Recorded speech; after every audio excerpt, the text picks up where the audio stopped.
Assalamualaikum warahmatullahi wabarakatuh. Halo semuanya, berjumpa lagi dengan kami kelompok 3 dalam penugasan pelatihan dasar CPNS Angkatan 1 Balai Keuangan Malang. Pada kesempatan ini, kami akan membahas mengenai analisis kasus penerapan nilai-nilai berakhlak pada film Pengabdian untuk Negeri. Sebelumnya, perkenalkan kembali anggota kelompok kami. Yang pertama yaitu saya sendiri, Febri Intansa Dewi, yang saat ini penempatan di KPP Pratama Poso. Kemudian yang kedua yaitu Kelvin Crio Agustin Putra, yang saat ini penempatan di KPP Pratama Ruteng. Kemudian yang terakhir yaitu Yosafat Rafael Fernanda Pamarta, yang saat ini penempatan di KPP Pratama Maumere. Video ini menceritakan kisah perjuangan Ibu Sri Handayani sebagai guru di Dusun Wates. Fasilitas dan akses sekolah di Dusun Wates kurang memadai. Meskipun begitu, hal tersebut sama sekali tidak menyurutkan semangat Bu Sri untuk tetap mengajar anak-anak di Dusun Wates dengan penuh dedikasi. Akses yang buruk tidak menjadi alasan untuk datang telat ke sekolah. Bahkan, ketika hujan pun Bu Sri tetap datang ke sekolah. Ketika ditawari mengajar di tempat yang lebih baik, beliau menolak dengan alasan ingin berkomitmen mengajar anak-anak Dusun Wates hingga ia pensiun nanti. Bagi Bu Sri, emas dimanapun ia berada tetap akan menjadi emas. Maka dari itu, mengajar di Dusun Wates bukanlah sebuah halangan bagi Bu Sri. Beliau juga bekerja sama dengan warga-warga di Dusun Wates untuk meningkatkan taraf pendidikan anak-anak di Dusun Wates. Nama saya Sri Handayani. Usia saya sekarang sudah 50 tahun. Saya bertempat tinggal tepatnya di Dusun Templek, Desa Jambon. Di rumah saya itu setiap pagi jam 3 saya sudah bangun potong-potong. Penghasilan saya sehari-hari untuk menguliahkan anak saya, untuk kehidupan saya dari menjahit itu. Kalau saya berangkat sekolah itu Thomas, saya jam 7 kurang seperempat. Itu sampai sekolah nanti jam 7:15 juga. Terus kalau pulang saya itu karena saya mengajar kelas rendah, saya pulangnya jam 12:15. Jaraknya itu ya hanya 5 kilo, sekitar 5 kilo, tapi berhubung jalannya itu ya berkelok-kelok, kesannya itu lama sekali Mas untuk mencapai ke SD itu loh. Saya itu mengajar di SD sini itu sejak November 2006. Jadi kurang lebih itu 16 tahun. Itu total semua itu 29 siswa. Itu satu SD Mas, dari kelas 1 sampai kelas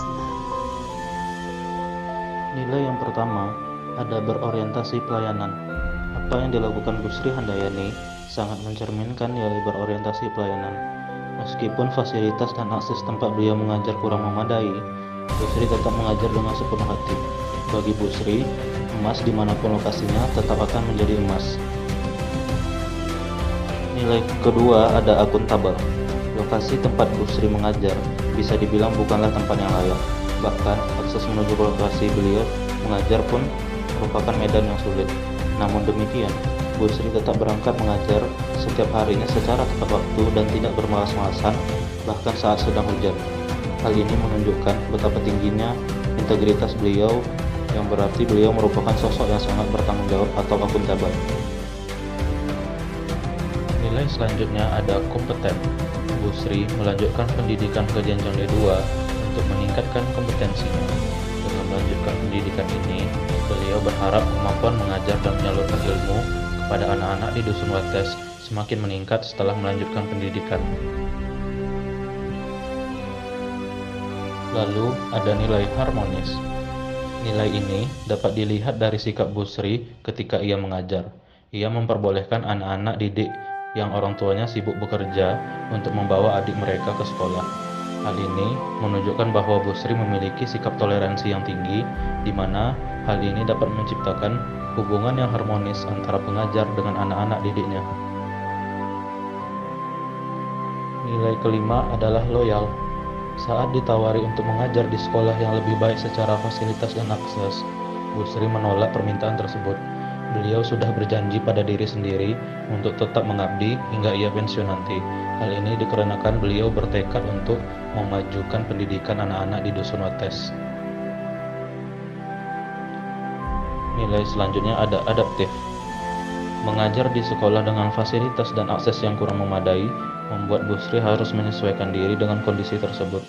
Meskipun begitu, Bu Sri tetap mampu mengajar dengan baik dan berhasil menyesuaikan diri. Hal ini dapat dilihat dari Bu Sri yang merasa betah mengajar anak-anak di Dusun Wates. Nilai terakhir ada kolaboratif. Tidak hanya sendiri, Bu Sri bekerja sama dengan warga-warga Dusun Wates untuk berusaha meningkatkan standar pendidikan anak-anak di Dusun Wates. Hal ini menunjukkan nilai kolaboratif yang diterapkan Bu Sri dengan warga Dusun Wates. Diharapkan dari kerjasama ini, target meningkatkan standar pendidikan anak-anak di Dusun Wates bisa dicapai dengan lebih mudah. Mungkin cukup sekian penjelasan dari kelompok kami. Mohon maaf apabila ada kesalahan. Terima kasih. Wassalamualaikum warahmatullahi wabarakatuh.